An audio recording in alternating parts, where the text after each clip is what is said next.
parte do podcast das Mulheres Republicanas. Estamos de volta e hoje nós vamos entrevistar ela, que é presidente do Republicanos lá no estado do Amapá. Seja bem-vinda, Aline Gurgel. Obrigada, Cíntia. Tudo bem? Aqui eu quero cumprimentar todas as nossas mulheres republicanas que nos acompanham e acompanham nossa trajetória de vida e política. Conta um pouquinho da sua trajetória, porque na sua trajetória nós vemos aí determinação, né, força, garra, coragem. Conta pra gente como é que a senhora começou lá atrás. Cíntia, eu sempre fui uma mulher de fé, muito resiliente. E eu me vi numa situação em qual eu fui convidada a contribuir com toda essa resiliência, com todo esse talento também na política. A priori, quando você recebe esse convite, te assusta, né? Porque muitas vezes as mulheres têm com elas assim, não, política não é pra mim, tá? A política tá lá na televisão, tá lá em Brasília, eu só vou ali, eu vou votar e pronto. Só uma vírgula. Você que tá assistindo aí o podcast, você pensa assim? Que não é pra você? Você tem medo? Então fica ligado aqui, ó. Isso. E aí foi quando eu recebi o convite de me candidatar a vereadora em 2012, né? Como as mulheres, dificilmente elas recusam o convite, né? Bom, quando Sim. O convite é bom, pode ter certeza que a mulher vai dizer assim, olha, eu vou aprender, eu vou me capacitar e eu vou dar conta. E aí eu aceitei o convite, fui a vereadora mais votada da época. E quando eu entrei na Câmara, eu entrei com a bandeira de combate à pedofilia. Então eu falei assim, olha, quando eu for eleita, se for eleita, o meu primeiro projeto de lei, o 001 da Câmara, eu vou entrar na Câmara já com o projeto, vai ser de enfrentamento e de combate à pedofilia. E comecei a dialogar com as mães, com as famílias, e ali consegui, graças a Deus, ter êxito, fui a mais votada, e o meu projeto de enfrentamento, né, a lei que rege o enfrentamento à pedofilia no município de Macapá, de minha autoria, e foi o projeto 001. Foi o projeto 001, que hoje é lei. Hoje é uma lei de enfrentamento e combate à pedofilia que envolve escolas, envolve os poderes, de conscientização, de orientação, de debate, de escuta e de análise comportamental também das crianças no seu ambiente escolar, que é o lugar depois da família que elas mais ficam. Então, foi assim, uma experiência muito exitosa. E também eu tive que enfrentar vários desafios. Sim. E até preconceitos também. Sim. Porque você enfrenta preconceitos. A mulher, infelizmente, sofre. Né? Então, assim, é mais um rostinho bonito na política, né? Ela, agora que ela apareceu, quem é ela? Será que ela vai dar conta? E isso, né, nos chama muita atenção, porque a gente recebe esse tipo, né, de pergunta.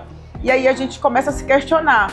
Bom, se eu tô nessa missão, eu realmente tenho que dar minha contribuição, né? Eu tenho que realmente fazer a minha parte. Até porque agora, a partir de agora, quem vai me pagar o meu salário é a população, é o povo. E aí eu comecei a trabalhar muito, me dedicar. E eu vi que as pessoas, elas pouco iam nas câmaras de vereadores. As pessoas não vão nas câmaras de vereadores. Só quando tem uma audiência pública que o político mobiliza, mas no decorrer elas não sabem as leis que estão sendo aprovadas, o que está dialogando dentro da Câmara. E aí, na época, estava começando o WhatsApp. Eu lancei um projeto chamado Vereadora na Comunidade e nós levamos esse projeto para as comunidades. Como é que era feito, Cíntia? A gente chegava na comunidade, levava o laptop, né, fazia de forma online os requerimentos. E a gente conversava com a associação de bairro, de moradores, com as igrejas. Qual é o problema que está tirando o sono? Aí eram 100 problemas. Não, gente, vamos escolher um que está tirando o sono de vocês? A parada de ônibus fica longe dos nossos lares. As moças são estupradas, são violentadas porque andam 2 quilômetros porque o ônibus não entra. Então isso era gravíssimo. Então vamos no Ministério Público, vou fazer o requerimento, o líder, a moça que foi assediada vai falar na tribuna da Câmara e aquele problema era resolvido. Você vê que esse tipo de trabalho dessa forma é o ativo, né? O que vai buscar, o que vai na população, o que faz você entender qual é a sua força. Porque você que está em casa aí pensa que o deputado tem que fazer isso por você, mas você não vai na Câmara, é o que ela está falando. Mas ela não falou, se não vem, eu não vou me preocupar. O que é que ela fez? Eu vou até eles, eu vou mostrar para eles que eles podem, nós vamos fazer o que eles precisam. Parabéns por esse projeto. Isso enquanto vereadora ainda, hein? E aí esse projeto de vereadora na comunidade, inovador na época, porque aí as pessoas dialogavam pelo WhatsApp e a gente ia nos bairros e elencava esses principais problemas e resolvia logo de cara aquele que estava tirando sono, que estava risco, né, na vida das pessoas. E aí eu ganhei na União dos Vereadores do Brasil o prêmio de melhor vereadora do Brasil com o projeto Vereadora na Comunidade. Tá vendo? Republicana fazendo história no Brasil. Exatamente. Então, foi uma trajetória exitosa, porque o parlamento, ali o parlamento que fala, o parlamento Biri, né? A Câmara de Vereadores, né? O local, você aprende muito, você passa a conhecer com a palma da mão, né, o seu município, conhece ali os problemas que tiram o sono das pessoas, porque as pessoas vivem nos municípios. É a ponta, né? É a ponta. E as pessoas diziam, por que você não veio pra prefeita? Por que você não veio pra prefeita? E aí, quando foi um dia, eu falei, nossa, mas eu acabei de entrar na política, como é que eu venho pra prefeita? E eu tava recebendo esse convite de vir pra prefeita até da população. E aí um dia tinha um cara muito experiente no meu estado, e aí eu falei assim, vou pedir um conselho pra ele. Eu falei assim, o que você acha? Eu tô começando agora, eu tô recebendo agora um convite pra vir pra prefeita, eu mal ganhei pra vereadora. Você não acha que é muita pretensão minha? Ou, sei lá, eu tenho medo. Falei assim pra ele, muito antigo na política, né? Ele falou assim, olha, eu vou lhe dar um conselho. Ele disse, né? Vou lhe dar um conselho. O soldado que entra no exército e não tem a vontade de estar no lugar do general, do comandante, está fadado ao fracasso. Aquilo ali eu tomei pra mim. E no outro dia eu aceitei o convite para vir prefeito na minha cidade, né? E ali fiquei até o último minuto em segundo lugar nas pesquisas, disputando com o prefeito da época, que hoje é o governador que eu apoio. E fiquei até o último minuto e as pessoas assustadas com o nosso crescimento, né, com os debates, conhecendo os problemas. Por quê? Eu fui muito bem no debate, fui muito bem nos programas, porque eu conhecia os problemas. De perto, De perto, né? Eu ouvia a população. E aí, fiquei em terceiro lugar. Foi uma experiência muito exitosa, fiquei muito conhecida.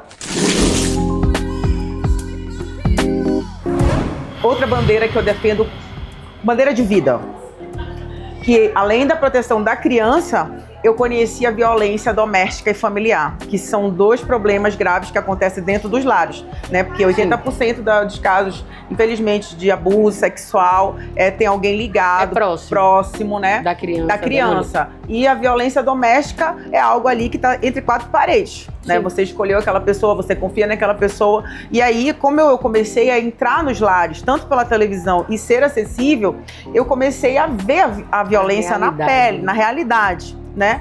E aí eu recebi o convite para ser secretária. Aí eu não fiquei em terceiro lugar. E aí eu recebi o convite do governador da época de ser secretária de mulheres. E ali foi um desafio muito grande, porque nós somos mulheres, mas na verdade nós não temos assim o real conhecimento do que muitas mulheres, principalmente as que estão em vulnerabilidade, passam dentro dos seus lares. Sim. Porque essa mulher, ela sai, ela tá sorrindo, ela tá ali, né, se esforçando, mas só Deus sabe o que ela passa.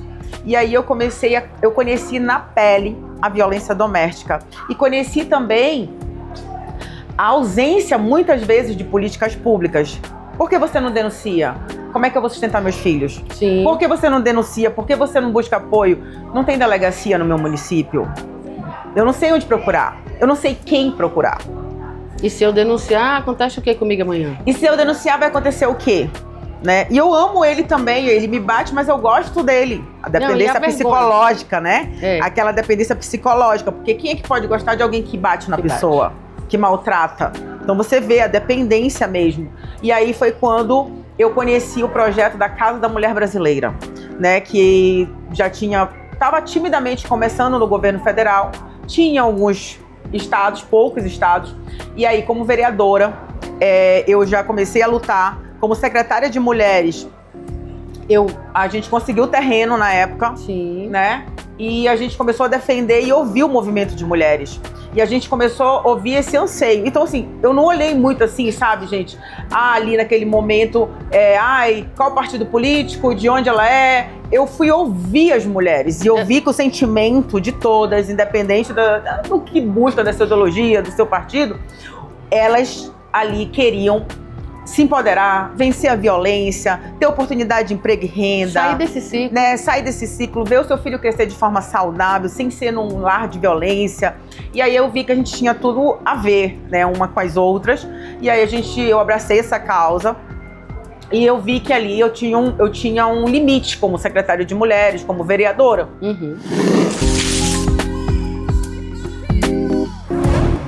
E foi aí que as pessoas começaram a dizer: por que você não vem pra federal? Por que você não vem pra federal? Por que você não vem pra federal? E eu ouvi o conselho do meu amigo lá no passado, né? Aí eu aceitei na hora, vim à federal, né? Pelo nosso Republicanos 10, porque eu também analiso muito, não adianta. Se você não tiver um partido que investe em você, que capacita, que fala sobre recurso, né? Que nós precisamos dos recursos, dos investimentos partidários para se eleger, e dar apoio a toda essa rede que te apoia, como vereadoras, né, como prefeitas, vice-prefeitos que me acompanham aqui. Sim. Então, é importante. Então, eu vi tudo isso e vi que tinha condições da gente competir de igual para igual. Sim. Né? E aí foi quando eu me candidatei com a bandeira, e aí eu fiz a mesma coisa que eu tinha feito na Câmara. Só que agora, além da bandeira local, né? na Câmara local, além da bandeira da pedofilia, das crianças, que hoje é uma das minhas maiores bandeiras de luta, defesa da primeira infância e defesa das mulheres. O que eu fiz? Eu fui na televisão e falei: se eleita for, meu primeiro compromisso com todas as mulheres, com todas as famílias, é trazer a Casa da Mulher Brasileira. E expliquei o que era. A casa é um grande centro de acolhimento, é o super fácil da mulher. Quando você estiver passando por algum problema, você vai chegar lá, funciona 24 horas. Lá tem Secretaria do Trabalho, empreendedorismo, assistência, Secretaria das Mulheres, lá tem delegacia, lá tem tudo que você precisa para vencer essa sorte da violência. E eu vou me dedicar a isso. Se for para passar só 4 anos em Brasília, serão 4 anos lutando pela Casa da Mulher Brasileira, e nós vamos conseguir. Fiz esse acordo, fiz esse compromisso com as mulheres e todo mundo aderiu, abraçou a causa, né? E aí foi que eu fui a 4ª mais votada. Coisa boa. Né? Me elegi, fui a 4ª mais votada. E quando um dos meus primeiros atos foi mandar o recurso para a construção da Casa da Mulher Brasileira. Ela preparou o caminho, ela, vereadora e secretária, conseguiu o terreno, e quando chegou aqui na Câmara Federal, trabalhou os 4 anos para que fosse uma realidade, ou seja, mandou a verba para que verdadeiramente fosse construída a Casa da Mulher Brasileira. Exatamente. Conselho que eu dedico às mulheres, né? Primeiro, você tem que ter um propósito e tem que se encontrar e ser feliz nisso. Né? Não adianta você receber o convite para vir para a política e você não se encontrar. Mas eu falo logo, né? Hoje, a política, você se envolver na política é questão de necessidade para todas nós, mulheres. Porque quando você chega na escola e não tem vaga para o seu filho, é política pública que está faltando. Uhum. Quando você não tem vaga na creche, é política pública. Quando você não tem emprego, é política pública que precisa. A gestão está falhando em algum momento e a gente precisa das vozes dos nossos representantes para fazer a diferença. Exatamente. Então, eu aconselho que todas participem. Né? E aí, você encontrando seu propósito, você vai encontrar a causa que te motiva nesse propósito. Né? O que eu me identifico? O que me indigna?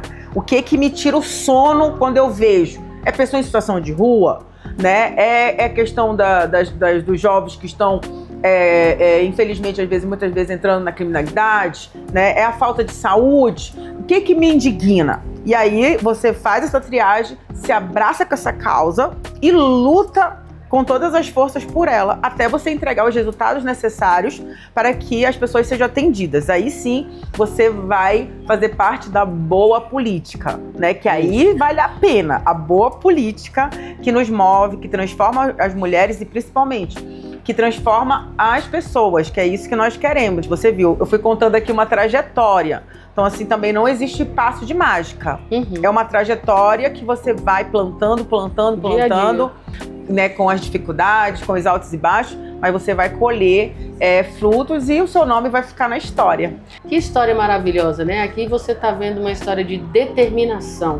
né? E uma mulher que ouviu lá atrás assim, o soldado que não almeja ser comandante, ele não é um bom soldado, não serve para o exército. Então, você que aí está ouvindo o nosso podcast, venha fazer parte desse exército de mulheres, dessas mulheres que fazem acontecer, dessas mulheres que fazem a diferença no Brasil. O jingle do Partido Republicano fala: vamos fazer do Brasil o melhor lugar para viver. E quando o movimento Mulheres Republicanas trabalha por todo o Brasil, é para isso. É para chamar você que é mulher, para fazer parte desse exército, para fazer a diferença, assim como a Aline Gurgel fez e está fazendo. Muito obrigada pela sua presença aqui conosco. Obrigada, Obrigada Cíntia, pela sua história e principalmente por não desistir e chegar até o final, né, do seu desejo ali, da sua determinação. Sim. E vem para o 10, tá? Porque aqui realmente as mulheres têm oportunidade.